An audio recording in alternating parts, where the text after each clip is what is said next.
ಮತ್ತೆ ಸಾವಿತ್ರಿ ಗಂಡು ಗುಡ್ಡ ತಗೊಂಡೋಗಿ ಕಾಣಿಸಾಕತ್ತೈತಿ. ಹೌದ್ರಿ ಗೌಡ, ಹೊಲ್ದಾಗ ಕೆಲಸ ಮಾಡಿ ನನ್ನ ಗಂಡ ಹಸ್ಕೊಂಡಿರ್ತಾನ. ಅವರಿಗೆ ಬುದ್ಧಿ ತಗೊಂಡು ಕೊಟ್ಟಿನಿ. ನೀವು ಸ್ವಲ್ಪ ದಾರಿ ಬಿಡ್ತೀರಿ. ಕೆಲಸ ಮತ್ತ ಹಾಗೆ ಇದ್ದ ಹೊಟ್ಟೆಗಿನ ನನ್ನ ಯಾಕೆ ಕಡೆ ತಿಳಿಸಿದ್ರಿ? ಇಬ್ಬರು ಕೂಡಿ ಶಂಗಾಳ ಅಲ್ಲ, ಬಡವರು ಮನೆ ಊಟ ಅಂದ್ರೆ ಬಹಳ ರುಚಿ ಇರ್ತೈತಿ ಅಂತ ಕೇಳಲ್ಪಟ್ಟೆ. ಅದಕ್ಕೆ ಈ ಬುದ್ಧಿ ನನಗೆ ಸಿಗ್ತತೇನೋ ಅಂತ ಕೇಳ. ಗೌಡ, ಹೊಟ್ಟೆ ಭಾಳ ಹಸ್ತೈತಿ. ಹೋಗಿ ಬಿಡಿ, ಅದಕ್ಕೆ ಚಿಂತೆ ಮಾಡ್ತೀರಿ. ನಾನು ಮನೆಯಿಂದ ಬರು ಮುಂದ ಒಂದು 4 ಗಂಟೆನ ಹೆಚ್ಚಾಗಿ ನಡಿ ನಮ್ಮ ಹೊಲಕ್ಕೆ. ಅಲ್ಲಿ ನನ್ನ ಗಂಡ ನೀವು ಎದ್ರ ಬದ್ರ ಕುಂತ ಊಟ ಮಾಡಿದ್ರಿಂದ ಒಂದು ಬುದ್ಧಿ ಗಂಟೆ ರುಚಿ ಅದು ಇಬ್ಬರು ಕುಡಿಸಿ ಅದರ ಮೊದಲ ಕುಂತುಳ್ಳೋ ಪದ್ಧತಿ. ಕಟ್ಟು ಮುಚ್ಚಿನ ತಿಳಿ ಇಷ್ಟಪಟ್ಟಲ್ಲ ತಿಳಿ. ಒಂದು ಬುದ್ಧಿ ಒಬ್ಬ ತಿನ್ನವನ. ಗೌಡ, ನನ್ನ ಗಂಡ ತಿಂದು ಉಳಿದ್ರ ಅದ ರೊಟ್ಟಿನ ನಮ್ಮ ಹೊಲದಾಗ ಒಂದು ನಾಯಿ ಅದಕ್ಕೆ ಹಾಕಬೇಕು ಅಂತ ಮಾಡಿ ನೀವು ದಾರಿ ಒಳಗ ಭೇಟಿಯಾಗಿರಿ. ಹೊಟ್ಟೆ ಬೇರೆ ಹಸ್ತೈತಿ ಅನ್ನಕತ್ತೀರಿ. ಅದ ಬುಕ್ಕಿನ ನಿಮಗೆ ಕೊಡ್ಬೇಕು ಅಂತ ಮಾಡಿ. ಆದ್ರ ಈ ಬುಕ್ಕಿ ತಿನ್ನೋ ಅದೃಷ್ಟ ನಿಮಗಿಲ್ಲ ಅಂತೀರಿ.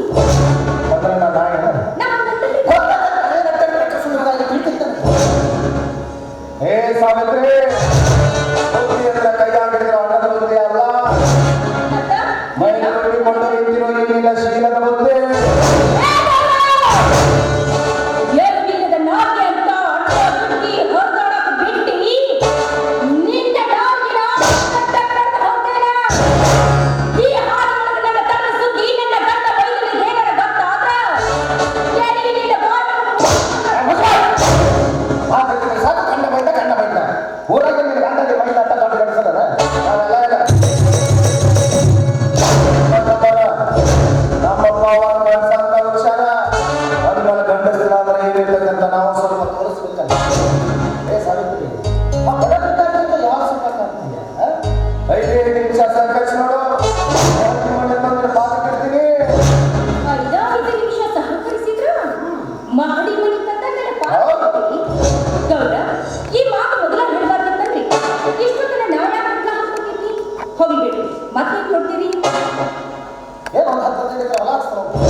ಬೆಳ್ಳಿ ಬಂಗಾರ ಏನ್ ಬೇಕು ಎಲ್ಲಾನು ಕೊಡ್ತೀನಿ. ನನ್ನದೆಲ್ಲ ನಿಂದ, ನಿಂದೆಲ್ಲ ನನ್ನ.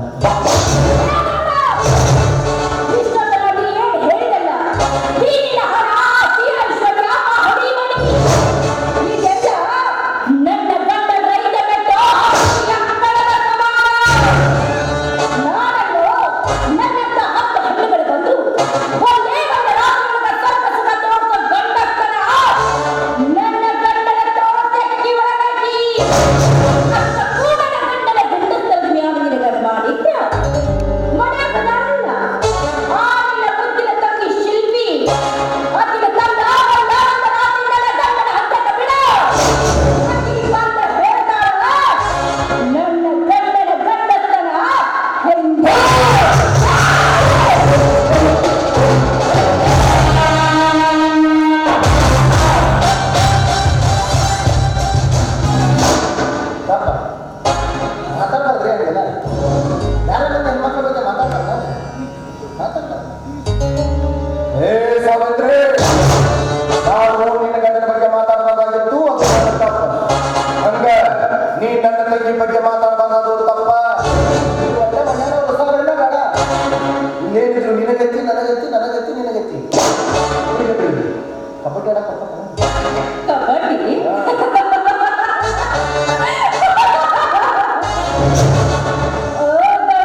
ದಾಡಿ ಮೀಸೆತ್ತಿರೋ ಗಂಡಸು ಕಂಡೆ ನಾನು ನನಗೆ ಅಷ್ಟೇ ಬೇಡ.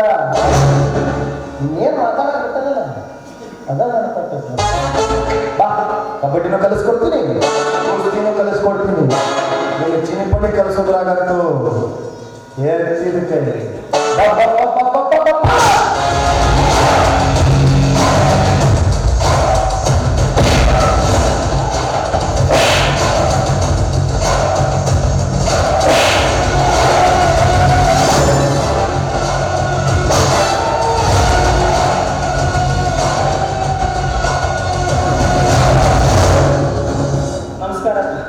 ಅಲ್ಲಿ ಊರಾಗ ಯಾರು ಕಲ್ತು ನನ್ನ ಕಡೆ ಮೋಡಾಪೇಡ